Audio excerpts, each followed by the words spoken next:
Üdvözöllek! Osváth Gábor vagyok, gitártanár, előadó művész.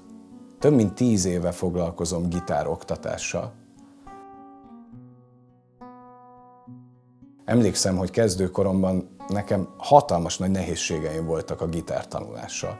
Rengeteg volt az információ, és hatalmas volt a fejemben a káosz. Nem igazán tudtam eldönteni, hogy mi az, ami helyes, mi az, ami helytelen, és mik azok a tanok, mik azok a tanítások, amelyek a gitározásnak a művészetéhez engem el tudnának juttatni.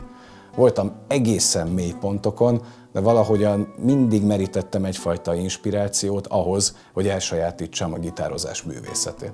És ez inspirált engem arra, ebből merítettem ahhoz az ambíciót, hogy létrehozzak egy olyan fajta rendszert, rendszerezést, ahol ok és okozat van, ahol a kérdéseidre válaszokat kaphatsz, ahol mindig valamiből valami következik. Így jött létre ez a tananyag.